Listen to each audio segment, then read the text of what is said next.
September 24 soul story. If you have a sun, rising or moon in the sign, this is your reading, and this is Romy. Thanks so much for tuning in and joining me. We're opening up with the energy of the Ten of Fire. They can't give you directions if they've never been where you're going. You're definitely your own sage this month, and you're seeking a very different type of balance in your life. I think you're kind of tearing up the rule book, so to speak. Less feels more on every level, which means, you know, you mustn't feel the pressure or urgency. And this is about you moving to your own time, and in doing so, becoming happier in the process. Now, Pluto re-enters Capricorn from the 1st of the month. These final few weeks till November 19th is the end of a cycle. The 10 suggests that we're coming to that point of closure. And, you know, it seems to me quite symbolic that she's literally burning things here. There's a huge clearance energy on its way for you between now and the end of the year. And with Uranus stationing retrograde in Taurus the same day, you know, it feels like it's somewhat of an inner revolution that's taking place for you over these next few weeks and months. You're more you than you've ever been, but perhaps to arrive at that point, it's really kind of stripped you down. So there's a rawness and maybe even a slight vulnerability in some areas of your life, but also a growing strength and resiliency. And September is about, I think, cultivating that confidence, that knowing, and that certainty and belief in self. The second brings us this new moon in Virgo. And it gives an opportunity for us to readdress some of the goals and things that we're trying to achieve and attain. We do have, though, Mars squaring Neptune on that day, and it feels like there's a part of you that's not sure what to believe in. You know, perhaps you have felt or are feeling a little bit disillusioned with regards to certain things.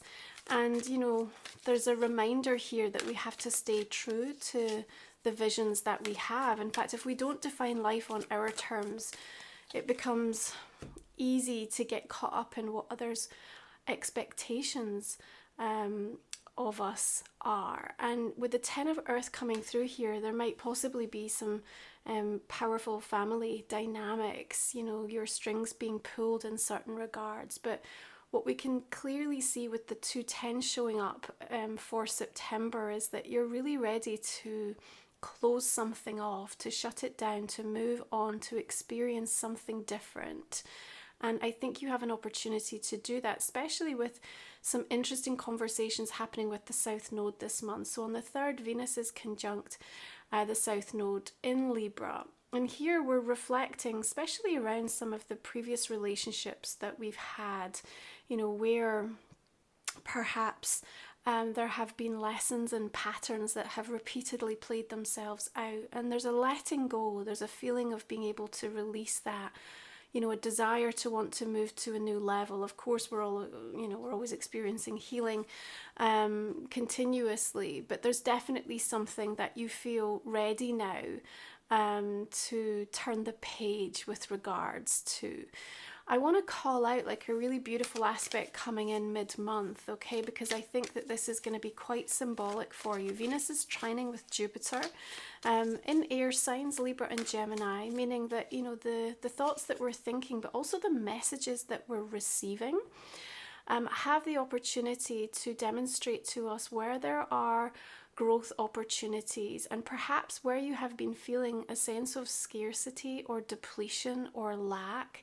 It almost feels like there's a roadmap coming in by way of some kind of information or news that really helps you to find a plan or a new approach, or see how something can be progressed. There's expansion written all over this, and it's definitely giving a chance for a more feel-good experience to come in for you. I think it's important how you're framing things that are unfolding in your life at this moment. And the conversations that you're having with the divine are always, you know, coming up from a what you want versus what you need. And I suppose in some ways the legitimacy of your reactions to life, you know, they need to be examined by you, so that you can understand, you know, why you feel the way that you do, and honor that, but also question whether it still has that validity based on where you are now and how much you've changed. So really interesting dynamics coming in mid-month. I also feel for you as we move through this 10th house energy. It's an invitation to reconsider where things are at in regards to your work, your business, how you're making your way through the world. And as I said at the beginning of the reading, you're seeking a different type of balance in your life. Now, I think some recognition that's been overdue is coming your way. But with that recognition is also a decision or a choice that you have as to how you want to progress with something. I think there'll be bigger shifts and changes you're now looking to make in regards to how you show up to work or the type of things that you're investing your time, energy, and devotion towards. I think you're ready to perhaps have the conversations with, people that you're working with or reporting to, and really maybe start to address like a different type of vision about what you're looking for in the future. I think you're maybe set to be a little bit surprised as to how open people can potentially be to what you have to say. It feels like there's a lot of fear and trepidation sort of building in you as to what would it mean if I made this choice or decision. But I feel that actually things can end up working more in your favour, and perhaps it's just a reward for the bravery and the boldness that you can dig deep to find through this month. Now, that Nine of Air also indicates that, there's something that is that source of ongoing anxiety and stress for you. Perhaps you've been trying to suppress it or working with lots of different tools to try to address like the source, the origin, the root of why this is coming back time and time again. I see, as we approach the full moon lunar north node eclipse in Pisces, there's a new storyline that's emerging that we're going to be working with the Pisces Virgo axis, this fact and fantasy, this logic and illusion. And, this lunar eclipse is exposing the concealed realities. So it's things that have been under the surface, perhaps we're trying to avoid, or we're trying to gloss over, and yet they need to be dealt with because they're causing some sort of imbalance within you. And I think there's something incredibly healing about what can come up around that time, even if it feels a little vulnerable, a little bit raw. Maybe the conversations that you're having, the journaling that you're doing, whatever it is, there's a release point, but it also acts as a sort of trigger for like a new story to start unfolding. And remember, this is your story, this is your thoughts, your body, this is what you own. And I think that there's this readiness to also have a new outlook on how you're going to tackle something or how you're going to deal with something, because I think it perhaps has been also the source of blocks and resistance for you for some time, and perhaps it's impacting you on levels that you aren't even fully aware of across the board in your life, relationships, your capacity from a work or career perspective, but mostly your perception of self. And that's been shifting and changing so dramatically and powerfully this year. And if you remember right back to what I talked about at the beginning of 24, I said, it was similar to 2023 in terms of the challenges that we were facing.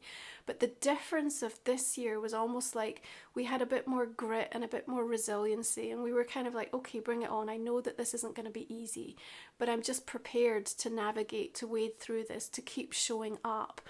And I think that fortitude that has been afforded to you this year, whether you can identify it within yourself or not, it's there, and it's brought you to a place of much more inner strength. So that realization also gives us the opportunity to deal with a lot of things that are unfounded, I think, but nonetheless are still having an ongoing impact on you, okay? What we want versus what we need can sometimes be that cause of discord within us as well. Your King of Water, King of Cups here feels like it's an important person and energy that is influencing or participating in the soul story of your pathways at the moment.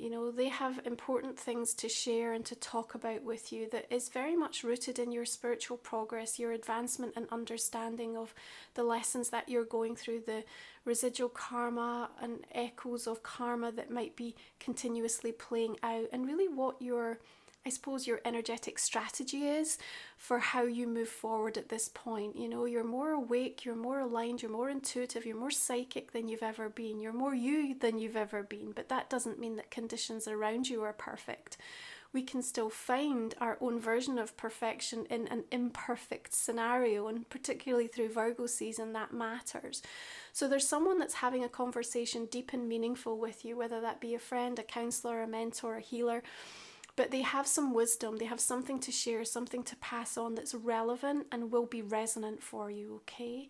I think this also matters as we're addressing your work, your career, because again, it's helping you to see things in yourself, perhaps your own gifts, you know, things that you want to explore, perhaps ways you want to retrain or invest in yourself, and just how to tackle that, how to approach it, and how to sort of hold that belief of self so that you raise your self-esteem. Remember, like I said, this month is about confidence, about knowing, and about certainty.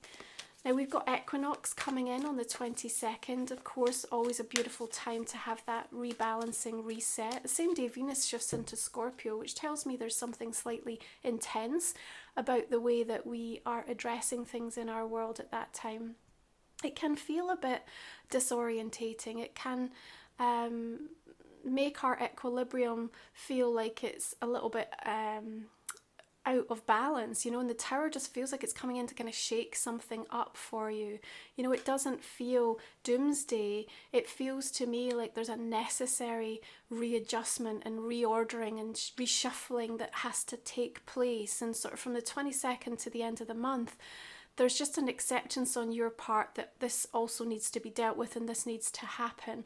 And it may be that some of the fears or like how you're leaning into, you know, what that looks like for you is also something that you're having to navigate, you know, kind of on an emotional level, but it's also about how you're thinking about things. And, you know, it wouldn't be a surprise. It's a mirroring to what's happening in the collective. Like, you know, we are, you know, coming up against sort of unprecedented types of energy and experiences that in our lifetime we haven't ever come across. So it's like we need to adopt and find within us new tools to be able to manage and to navigate that.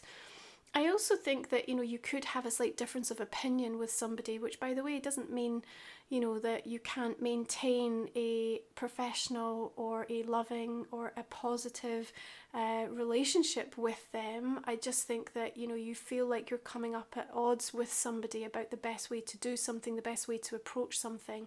I'm going to remind you of the phrase that I said, that, you know, they can't give you directions if they haven't been in your shoes or aren't walking, you know, to the destination that you've set for yourself. So there's also a point where it's important to receive counsel, but if somebody is trying to give unsolicited advice or opinion, it feels to me that you're kind of drawing a hard line or boundary around that. And I think the thing to take note of is on the 29th, we've got Mercury, planet of communication, conjunct the South Node, and there's lessons from the past being revealed and shown to us on that date, particularly around communication and language. So it may be that you're getting the chance, almost like a bit of a test if you like, to be put back in a situation where you now have to advocate for yourself. You've learned, you know, perhaps the hard way in, you know, what it meant when you didn't really say what you felt or expressed your true, you know, your feelings with regards to something, or really pushed for what you knew was going to be right for you. This is why I'm saying definition on your terms.